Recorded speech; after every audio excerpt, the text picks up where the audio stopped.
Þú fór aðeins þig hérna, tók hjartað eitt auka kipp hérna undir lokin þegar Njarðvíkingar náðu síðustu skotinu? Já, þetta aðeins sko, en þetta náttúrulega bara gaman að þessu. Þetta eins og maður veit það, smá spennu í þessu.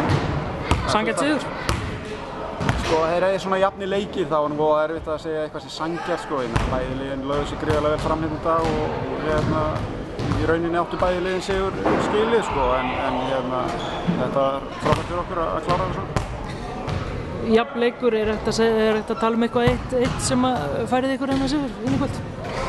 Nei, ég meina auðvitað bæði liðin breyttu aðeins út af í vörninni og það hjálpaði þeim eitthvað og ég meina þegar þetta er svona 2 stig þá er þetta náttúrulega ekkert eitt sem að ræður. Það er fullt af smá atriðum sem að vega á lóðin. Þú ert nýbúinn að taka Njarðvíkinga heima fyrir nokkuð auðvitað. Hvernig undirbjóstu liðið fyrir þennan leik? Já, við vissum náttúrulega fyrst og fremst að þetta myndi vera allt öðruvísi hér því að þeir myndu mæta með allt annað hugarfar og baráttu heldur en hjá okkur, þannig að við byggumst við svona leik og það kom ekkert óvart í það, þannig að ég var náttúrulega að reyna að ná mönnum svolítið niður á jörðina þannig að menn væru klárir í þá baráttu, færi ekki á bæri kær. Regnbauður sagði mér viðtalið áðan að hann ætlaði að hampa þeim stóra í lok tímabils. Er það markmiðið?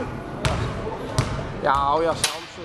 Sko, við náttúrulega markmiðið er alltaf að vinna næsta leik og gera betur og það er náttúrulega svo óra langur vegur í það að sé hægt að fara að spá í það, en við ætlum bara að vinna hvern og einn leik fyrir sig og næsti leikur er leikur sem við ætlum að vinna og svo sjáum við bara hvað það dregur.